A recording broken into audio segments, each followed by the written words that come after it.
Good morning, students. Now in today's lecture we will discuss MCQs related to gravitation.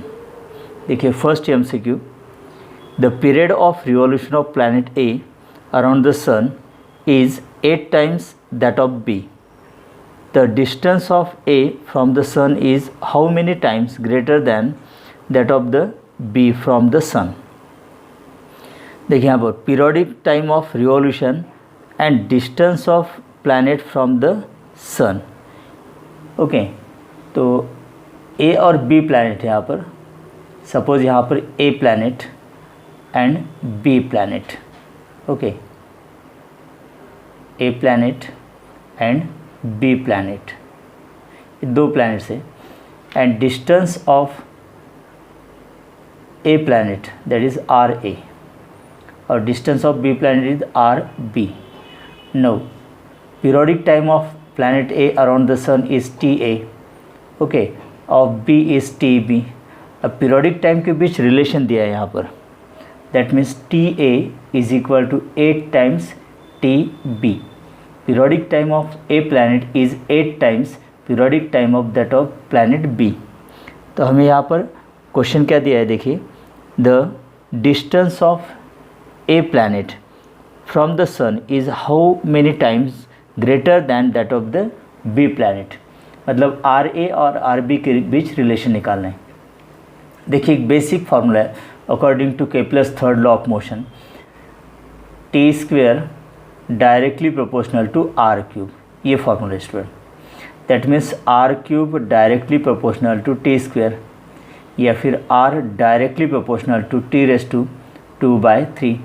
दोनों side का अगर हम cube root निकालते हैं तो ये r होगा और ये t raise to 2/3. Now comparative formula for both the planet RA by RB is equal to TA by TB bracket square.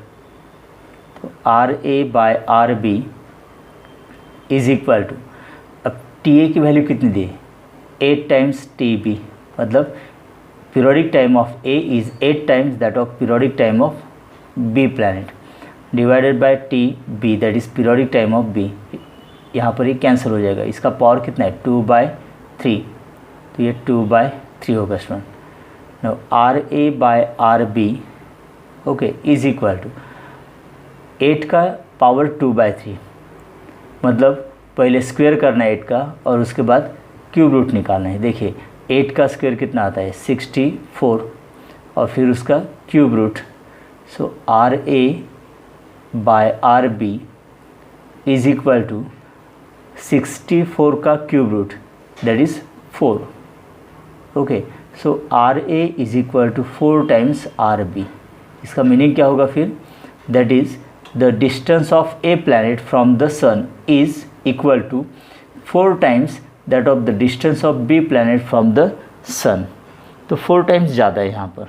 मतलब ऑप्शन कौन सा होगा student, answer A. Okay, next देखिए student, if the distance between earth and sun were half its present value, the number of days in a year would have been. देखिए earth और सन के बीच जो distance है, अर्थ and sun, okay, इनके बीच distance right now R1 है और periodic time है T1, और ये होता है 1 ईयर.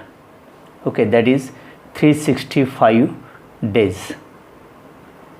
ऑप्शंस डेज में दिए ना, the number of days in a year would have been.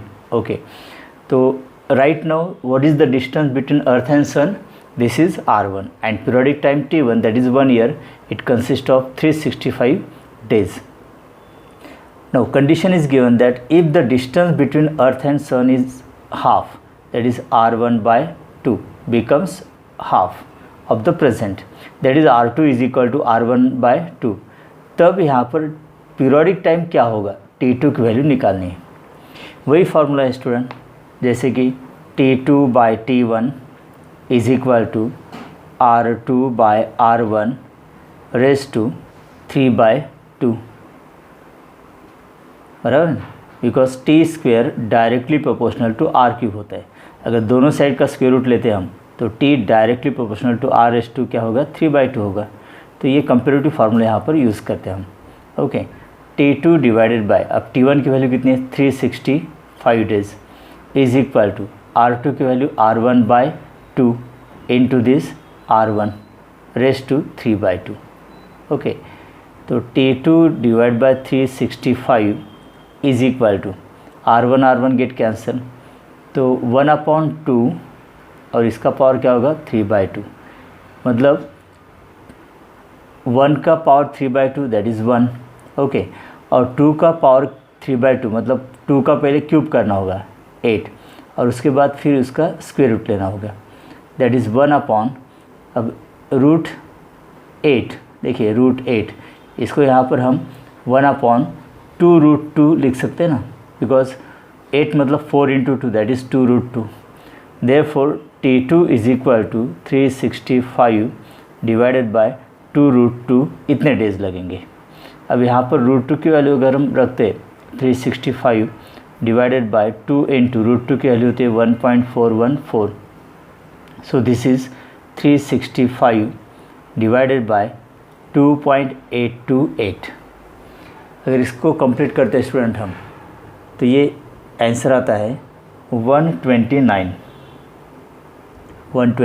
Point something आता है। ओके, सो अप्रोक्सीमेटली 129 डेज, ये इसका आंसर होगा student. So option is B. Next numerical MCQ देखिए student. A geostationary satellite is orbiting the earth at height of 6 r above the surface of the earth, r being the radius of earth. The time period of another satellite at height of 2.5 r from the surface of the earth is। देखिए यहाँ पर दो satellites compare किए, एक जियो stationery satellite and another satellite. Okay, देखिए जियो stationery satellite मतलब क्या होता है, the satellite which has periodic time 24 hours. Okay, और उसकी जो हाइट होती है अबव द अर्थ सरफेस, देखिए जियो स्टेशनरी सैटेलाइट हाइट कितनी होती है उसकी, that is given 6r where r is radius of the earth. Okay, और पीरियोडिक टाइम होता है यहाँ पर 24 आवर्स, ये जियो स्टेशनरी सैटेलाइट के लिए। Now another satellite, there is another satellite जिसकी हाइट यहाँ पर दी H2 is equal to 2.5 r, जिसका पीरियोडिक टाइम हमें निकालना है। Okay, in hours. फिर से यहाँ पर देखिए पीरियोडिक टाइम और रेडियस ऑफ ऑर्बिट, उसका कंपैरिजन लेना होगा। तो t² directly proportional to r³ होता है। ओके, या फिर t directly proportional to r⁵3/2। तो चलिए सैटेलाइट के लिए T2 है ना यहाँ पर, तो T2/T1 is equal to R2/R1⁵3/2, where R1 and R2 are the radius of orbits of geostationary satellite and another satellite. Okay, तो T2/T1 इज इक्वल टू, देखिए R2 के लिए हम लिखेंगे यहाँ पर capital R plus H2, that is radius of orbit plus height of another satellite from the surface of the earth, that gives radius of orbit, divided by geostationary satellite के लिए radius of earth plus height of geostationary satellite that is equal to 6r और इसका power 3/2। T2 divided by, अब T1 कितना है यहाँ पर 24 hours है। ओके, इज इक्वल टू, देखिए ऑप्शन भी आवर्स में है तो हमें यहाँ पर कन्वर्ट करने की ज़रूरत नहीं है। In bracket R plus H2 कितना है 2.5r divided by R plus 6r। Okay, power 3/2। No, T2/24 is equal to, देखिए R प्लस 2.5r मतलब 3.5r divided by r plus 6r 7r। Okay, इसका पावर 3/2, r गेट कैंसिल। अब यहाँ पर क्या होगा, T2/24 इज इक्वल टू, अभी 1/2 raise to 3/2 होगा स्टूडेंट, है ना। 3.5 into 2 that is 7, that means 2 का क्यूब 8 और फिर से उसका स्क्वायर रूट निकालना है, तो 1/√8 दैट इज़ 1/2√2। ओके, तो T2 is equal to 24 divided by 2√2 that is 12/√2। ये ऐसे आएगा स्टूडेंट, लेकिन ऑप्शंस नहीं है ऐसा कुछ, तो चलिए इसको और सिंप्लीफाई करेंगे हम। 6 इंटू 2, 12 को इस तरह से लिख सकते हैं हम, डिवाइड बाय √2। ओके, अब T2 is equal to 6 into 2 को हम √2 इंटू √2 इस तरह से लिख सकते हैं, डिवाइडेड बाय √2, तो एक √2 कैंसिल हो जाएगा। Therefore T2 is equal to 6 to 2 hours. तो ये पीरियोडिक टाइम होगा सेकंड या फिर अनदर सैटेलाइट का। ओके, अभी ऑप्शन नंबर क्या है, D. Next MCQ, the mass of a spaceship is 1000 kilogram. It is to be launched from the earth surface out into the free space. The value of G and R, that is radius of earth, are given 10 meter per second square and 6400 kilometer respectively. The required energy for this work will be, देखिए students, potential energy on the earth surface is, potential energy कितनी होती है on the earth surface is -mgr। Okay, तो minus sign shows that with this amount of energy that spaceship is bound with the earth's gravitational field. Okay, this is the potential energy of on earth's surface. Okay, while in free space it is 0.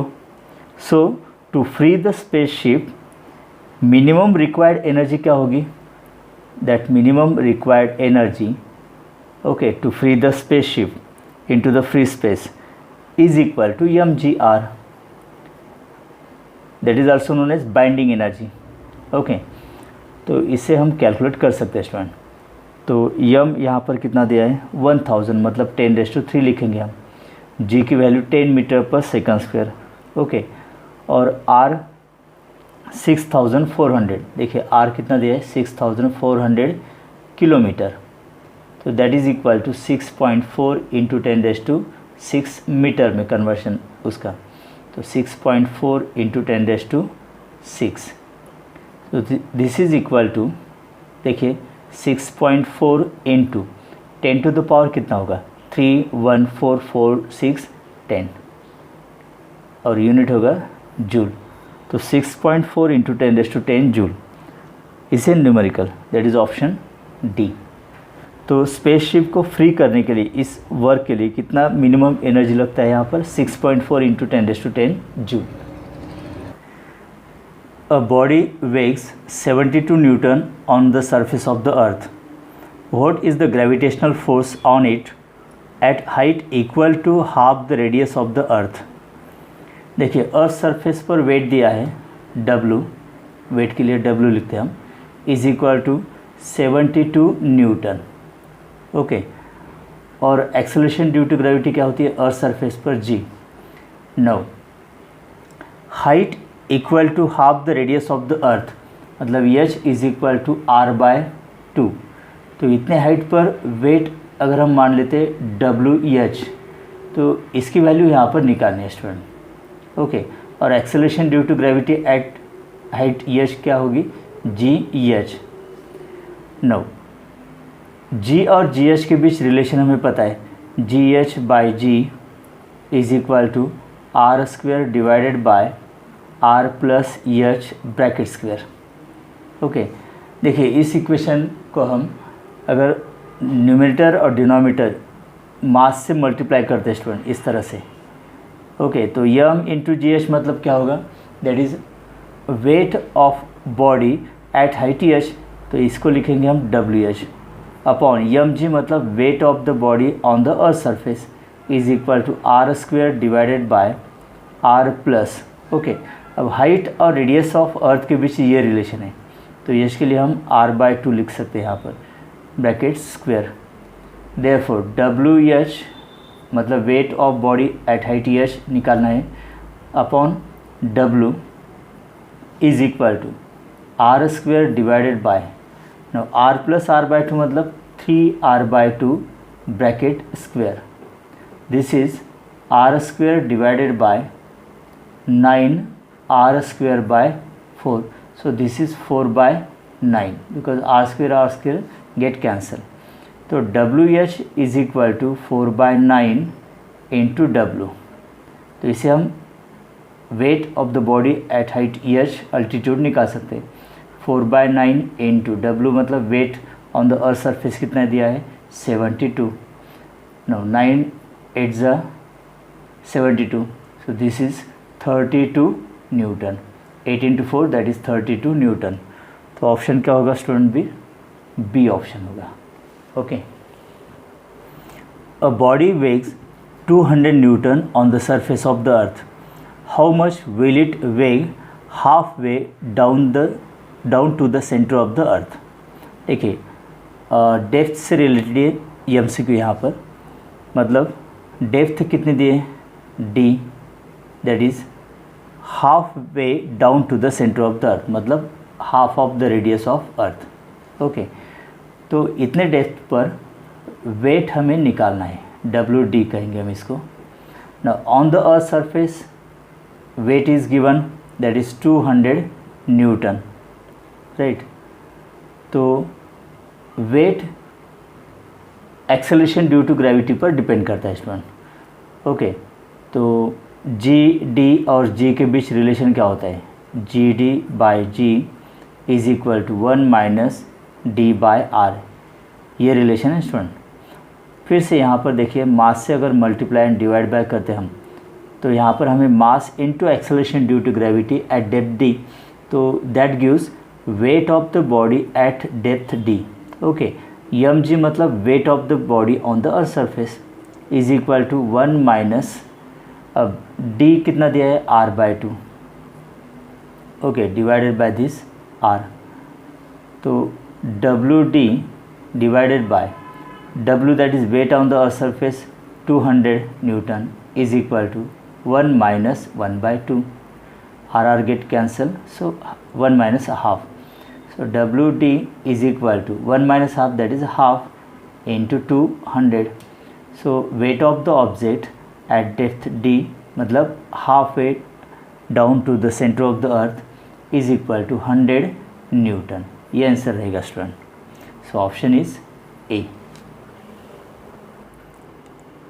The acceleration due to gravity at height 1 kilometer above the earth's surface is same as a depth D below the surface of the earth, then देखिए distance मतलब height altitude कितना दिया है 1 kilometre, that is very small distance and we know that if altitude and depth are below 500 kilometre then there is one relation, depth is equal to 2h, ये formula होता है student. Okay, तो इसे हम D की value निकाल सकते हैं। D इज इक्वल टू 2, हाइट ये अल्टीट्यूड कितना दिया है 1 किलोमीटर, सो D की वैल्यू कितनी होगी फिर 2 kilometre. Okay, option C right student.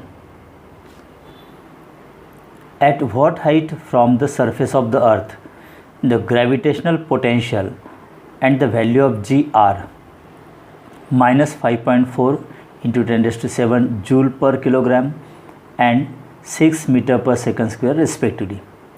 Take the radius of earth as 6400 kilometer. Okay, देखिए स्टूडेंट्स यहाँ पर ग्रेविटेशनल पोटेंशियल, तो ग्रेविटेशनल पोटेंशियल का फॉर्मूला क्या होता है? देखिए ग्रेविटेशनल पोटेंशियल, इसकी वैल्यू दी है, मतलब जिसको हम V से डिनोट करते हैं ग्रेविटेशनल पोटेंशियल, और एट हाइट एच मतलब वी एच लिखेंगे इसको। ओके, इसकी वैल्यू दिए -5.4 इंटू 10⁻7 जूल पर किलोग्राम। ये ग्रेविटेशनल पोटेंशियल की वैल्यू है एट हाइट और अल्टीट्यूड एच। और उतने अल्टीट्यूड पर एक्सेलरेशन ड्यू टू ग्रेविटी की भी वैल्यू दी है, देखिए वो कितनी है 6 मीटर पर सेकंड स्क्वायर। तो हमें हाइट निकालनी है, मतलब कितने हाइट पर एक्सेलरेशन ड्यू टू ग्रेविटी की value 6 metre per second square होगी और उस हाइट पर अल्टीट्यूड पर ग्रेविटेशनल पोटेंशियल होगा -5.4 इंटू 10⁻7 जूल पर किलोग्राम। ओके, और आर भी दिया है यहाँ पर, आर की वैल्यू कितनी 6400 kilometre. Okay, that is 6.4 into 10⁻6, ये मीटर में कन्वर्जन। देखिए ग्रेविटेशनल पोटेंशियल V का फॉर्मूला क्या होता है, -gm divided by r। Okay, that is small r मतलब distance of that position point from the centre of the अर्थ, जिसको हम यहाँ पर -gm divided by r plus H इस तरह से लिख सकते हैं। देखिए एच अल्टीट्यूड पर, इसलिए वी एच यहाँ पर लिखता हूँ मैं। ओके, वी एच की वैल्यू दी है, एच की वैल्यू निकालनी है, आर दिया है, लेकिन जी और यम मतलब हमें इसकी वैल्यू पता होती है, लेकिन एक्सेलरेशन ड्यू टू ग्रेविटी की वैल्यू यहाँ पर दी है, मतलब इससे रिलेटेड फार्मूला हम यूज़ करने वाले इसमें। तो जी एम को रिप्लेस करना होगा। देखिए acceleration due to gravity at altitude H के लिए फार्मूला क्या होगा, is equal to G M divided by R plus H bracket square. That means G M के लिए फार्मूला क्या होगा फिर, yes G H in bracket R plus H bracket square. Okay, तो अगर ये वैल्यू हम इस इक्वेशन में रखते हैं तो V H that is gravitational potential is equal to minus G H in bracket R plus H bracket square divided by R plus H. तो एक ब्रैकेट यहाँ पर स्क्वायर के साथ कैंसिल होगा। ओके, तो फिर वी एच, ये माइनस साइन अगर इधर लिखते हैं हम, divided by G H is equal to, इधर क्या बचता है आर प्लस एच, राइट। तो इस तरह से एच की वैल्यू हम निकाल सकते हैं। अब now H is equal to, देखिए एच इज इक्वल टू क्या होगा, minus V H by G H, okay, minus R. देखिए ये आर इधर आने के बाद माइनस हो जाएगा student. Now H is equal to, अब माइनस वी एच की वैल्यू क्या है यहाँ पर, -5.4 into 10⁻7, okay, divided by G की वैल्यू है 6, माइनस 6.4 इंटू 10⁻6। चलिए इसको कंप्लीट करते हैं स्टूडेंट। तो ये माइनस माइनस प्लस हो जाएगा, तो ये 0 पॉइंट, अब देखिए 6 9 ज़ा 54 होता है, तो ये 9 यहाँ पर आएगा, into 10⁻7 minus 6.4 into 10⁻6। H is equal to, अब यहाँ पर सब्सट्रैक्शन नहीं कर सकते हम, बिकॉज ऑर्डर ऑफ मैग्नीट्यूड अलग अलग है। तो चलिए इसको ऑर्डर ऑफ मैग्नीट्यूड 10⁻6 बना देते हैं। तो 9 इंटू 10⁻6 माइनस 6.4 इंटू 10⁻6। तो इन दोनों का डिफरेंस कितना आएगा स्टूडेंट, ये आएगा 2.6 into 10⁻6। Okay, so H is equal to 2600 into 10⁻3 metre. देखिए मीटर में ना, तो 10⁻3 यूटिलाइज करते हुए 2600 लिखा है और बचे वाला 10⁻3। ओके, ऑप्शन हमारे पास है किलोमीटर्स में, तो इसको हम 2600 किलोमीटर लिख सकते हैं, बिकॉज 10⁻3 मीटर मतलब किलोमीटर। सो आंसर क्या होगा student, 2600 kilometre.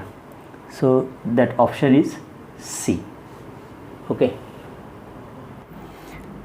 a body of mass m small m is placed on earth surface which is taken from the earth surface to a height h is equal to 3r, then change in gravitational potential energy is। देखिए पहले body कहाँ पर है, on the earth surface, मतलब height h1 क्या होगी, 0 होगी। उसके बाद it is taken from earth surface to the height, okay, तो h2 is equal to 3r, height कितनी दिए, 3r दिए। Then change in gravitational potential is, देखिए अर्थ सरफेस पर हाइट 0 लेंगे हम, and the body is taken from the surface of the earth to the height 3r, so next height is h2 is equal to 3r। तो ऐसे इसमें देखिए condition में change in potential होता है, तो change in potential energy, change in potential energy, इसका एक जनरल फार्मूला देखिए, G M small M in bracket 1/r1 minus 1/r2, okay, r1 and r2 are radius orbit, okay, that is the distance of point from the centre of the earth. तो capital G that is gravitational constant, capital M mass of the earth and small m mass of the body, okay. तो चलिए इसको simplify करेंगे हम, G M small M in bracket 1/r1 को लिखेंगे हम r plus h1 minus 1/r plus h2। देखिए general formula है, ये कहीं पर भी हम अप्लाई कर सकते हैं, okay. No G M capital M small m, okay, in bracket 1/r plus earth surface और बॉडी इनिशियली, इसका मतलब हाइट 0 होगा, okay, 1/ minus 1/r plus next height कितनी दी, equal to 3r। Now G capital M small M in bracket 1/r minus 1/4r, okay, so this is G M in bracket क्या होगा ये 4r minus r that is 3r divided by r into 4r that is 4r square. Therefore delta PE मतलब change in potential energy is equal to capital G capital M small m, okay.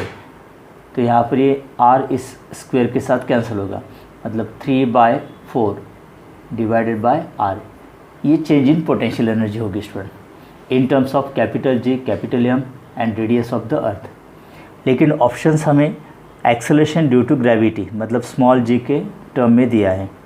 तो चलिए small g की value क्या होती है, gm divided by r square.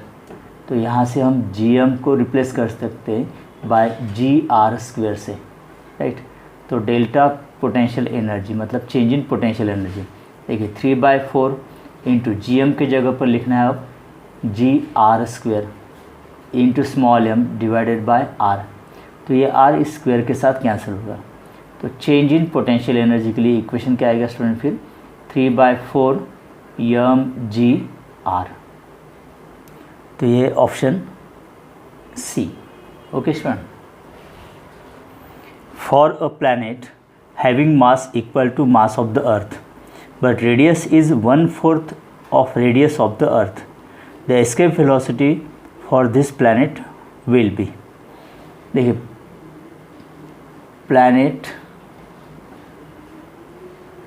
And earth के बीच comparison दिया है, ओके। तो मास ऑफ प्लैनेट अगर हम m1 कंसिडर करते हैं, मास ऑफ अर्थ इज़ m2, तो इनके बीच रिलेशन क्या दिया है, that the mass of planet and mass of earth are equal, okay. Then radius of the planet suppose r1 लेते हैं और radius of earth is r2, तो radius of the planet is 1/4 of radius of the earth, मतलब r1 is equal to r2/4, okay. तो r2 is radius of अर्थ, तो उसे 1/4 है ये, सो r1 is equal to r2/4, ये रेडियस का relation student. Now escape velocity from the earth surface, इसको हम v2 लिखेंगे student, is equal to 11.2 kilometre पर सेकंड होता है, ओके। उसी तरह से escape velocity from the planet, उसके लिए ve1 लिखेंगे, ये हमें निकालना है। देखिए एस्केप वेलोसिटी जनरल फार्मूला क्या होता है एस्केप वेलोसिटी के लिए, V E is equal to root 2gm divided by R, ये है ना फॉर्मूला। अब जबकि यहाँ पर प्लैनेट और अर्थ के बीच कंपैरिजन दिया है, तो हम यहाँ पर देखें प्लैनेट के लिए VE1 ओके अपॉन VE2, मतलब escape velocity from the surface of planet to escape velocity from the surface of earth. Okay, तो इससे यहाँ पर कंपेरेटिव फार्मूला क्या होगा, देखिए 2g कांस्टेंट है वो तो निकल जाएगा, m1 bye m2 into r2 by r1। देखिए directly proportional to mass, inversely proportional to radius. Okay, VE1 की वैल्यू हमें निकालनी है, मतलब एस्केप ना VE2 की वैल्यू है 11.2, इट इज़ इक्वल टू, अब यहाँ पर m1 m2 भी कैंसिल हो जाएगा बिकॉज दोनों की वैल्यू सेम है ना। R2 okay divided bye R1 की वैल्यू क्या है in terms of R2 by 4, so this is root 4 that is equal to 2, because R2 cancel, ये 2 मतलब 4 ऊपर चला जाएगा तो उसका स्क्वायर रूट आएगा 2। So VE1 is equal to 2 times 11.2, मतलब डबल हो जाएगी escape velocity, that is 22.4 kilometre पर सेकंड, ये वैल्यू हो जाएगी स्टूडेंट। तो ऑप्शन क्या होगा यहाँ पर फिर, yes option B. The radii of circular orbits of two satellites A and B of the Earth are 4r and r respectively. If the speed of satellite A is 3v, then the speed of satellite B will be। देखिए दो satellites है यहाँ पर, satellite A and satellite B। Okay, दो satellites दिए यहाँ पर देखिए, और उनके रेडियस ऑफ सर्कुलर ऑर्बिट दिए, मतलब यहाँ पर RA लिखेंगे हम, it is equal to 4r and RB that is radius of orbit of B satellite is equal to r दिए। Okay, if the speed of satellite A मतलब VA is equal to 3v, तो यहाँ पर VB की value हमें निकालनी है student. देखिए satellites which are revolving in circular orbit around the earth, that speed is known as critical speed, okay, that is also known as orbital speed। तो orbital speed की वैल्यू क्या होती है student, v is equal to root gm divided by small r, that is radius of orbit, और ये orbital velocity का formula है। Okay, तो g और m तो कांस्टेंट रहने वाले, that is gravitational constant mass of the earth। Okay, और orbital speed is independent of mass of the satellite होती है। तो यहाँ से हम एक रिलेशन बना लेते हैं, v inversely proportional to root r, इस तरह से। ओके, नाउ कंपेरेटिव फार्मूला क्या होगा, देखिए va बाय vb मतलब orbital speed of a satellite to orbital speed of b satellite is equal to root, अब ये इन्वर्सली प्रोपोर्शनल है ना, तो रेडियस ऑफ ऑर्बिट अल्टर लेना होगा हमें, तो यहाँ पर RB डिवाइडेड बाय RA आएगा। ओके, देखिए रूट RB की वैल्यू कितनी है, R डिवाइडेड बाय ये 4r, राइट। तो फिर VA बाय VB, ओके, तो ये कितना आएगा स्टूडेंट, RR कैंसिल मतलब 1/2, तो हमें VB की वैल्यू निकालनी है ना, तो VB इज इक्वल टू, देखिए cross multiplication 2 times VA, VB is equal to 2 into, अब VA की वैल्यू दी है 3v, okay 3v, so orbital speed of satellite B in terms of v is equal to 6v। इसका मतलब देखिए कि satellite B की ऑर्बिटल स्पीड ये सैटेलाइट A की ऑर्बिटल स्पीड से डबल हो जाती है ना, डबल हो गई यहाँ पर, इसलिए 6v। तो ऑप्शन क्या है स्टूडेंट यहाँ पर फिर, this is option B. The mean radius of earth is r, that is capital R, its angular speed on its own axis is omega and acceleration due to gravity at Earth's surface is g, small g. What will be the radius of the orbit of geostationary satellite? देखिए यहाँ पर अर्थ है, this is earth and geostationary satellite यहाँ पर है. Now it revolving around the earth in circular orbit. Okay, तो geostationary satellite का मास अगर हम स्मॉल एम कंसिडर करते हैं, अर्थ का मास है कैपिटल एम, और दोनों के बीच सेंटर का जो डिस्टेंस है that is denoted by small R. Okay, तो हमें radius of orbit of this communication satellite that is geostationary satellite निकालना है. एंड इन टर्म्स ऑफ देखिए options capital R, G, omega square. Okay, तो देखिए अर्थ एंड जियोस्टेशनरी सैटेलाइट, इनके बीच gravitational force कितना होगा student? That gravitational force is equal to, yes, capital G, mass of the earth, mass of geostationary satellite divided by square of distance between them. This is equation number 1. Okay, now as geostationary satellite revolve around the earth in circular path, that means there is necessary centripetal force. तो centripetal force, okay, now अब centripetal force हमें यहाँ पर लेना है in terms of angular speed. तो ये होता है student M R omega square. This is equation number 2. Correct. So as it perform circular motion, मतलब यहाँ पर जो नेसेसरी सेंट्रीपिटल फोर्स है student that is provided by the gravitational force of earth on this geostationary satellite. तो फिर यहाँ पर देखिए कि necessary centripetal force is equal to gravitational force.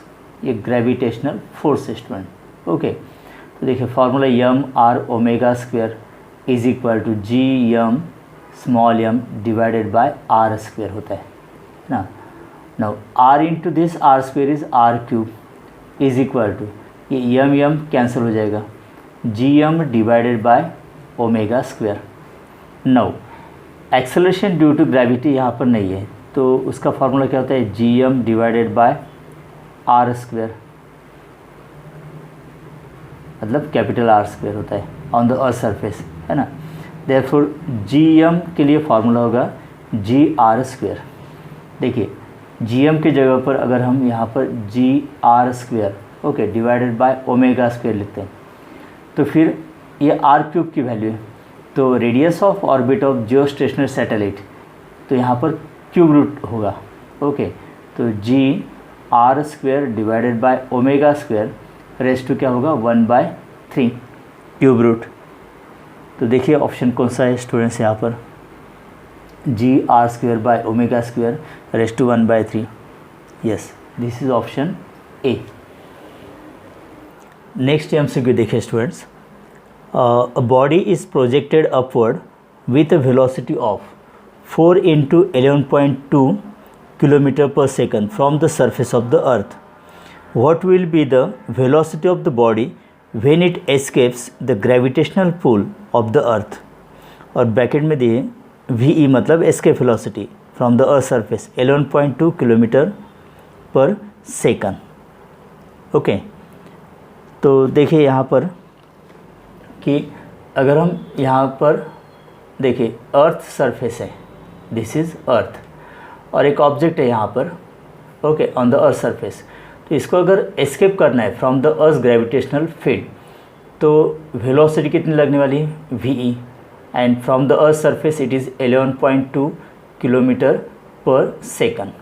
Okay, लेकिन हमने इस ऑब्जेक्ट को प्रोजेक्ट अप किया है. Let this object is projected with velocity V dash, और ये V डैश की वैल्यू कितनी दी स्टूडेंट? That is 4 × 11.2 km/s. ये वैल्यू दी ना यहाँ पर 4 × 11.2 km/s, मतलब 4 टाइम्स एस्केप वेलोसिटी. इसका मतलब ये ऑब्जेक्ट तो यहाँ पर एस्केप हो जाएगा, बिकॉज जो प्रोजेक्टेड वेलोसिटी है, प्रोवाइडेड वेलोसिटी है V डैश, ये एस्केप वेलोसिटी से 4 टाइम्स ज़्यादा है. मतलब ये पार्टिकल एस्केप होने वाला है। ओके, जब ये यहाँ पर आउट फ्री स्पेस में एस्केप हो जाएगा स्टूडेंट, जब इसके ऊपर अर्थ का ग्रेविटेशनल पुल नहीं होगा तब इसकी वेलोसिटी क्या होगी ये पूछा है यहाँ पर। Let this velocity is v, ये वेलोसिटी v। ओके, ये हमें यहाँ पर निकालनी है स्टूडेंट। अब सिंपल है, देखिए कि हमने क्या किया यहाँ पर कि वेलोसिटी v डैश इसको प्रोवाइड की है। सपोज इसका मास है m, तो टोटल प्रोजेक्टेड वेलोसिटी कितनी होगी? ओके, तो टोटल प्रोजेक्टेड काइनेटिक एनर्जी कहेंगे हम, kinetic energy that is half m v dash square. Okay, तो ये v डैश स्क्वेयर है स्टूडेंट, v डैश स्क्वेयर इस तरह से लिखेंगे हम। अब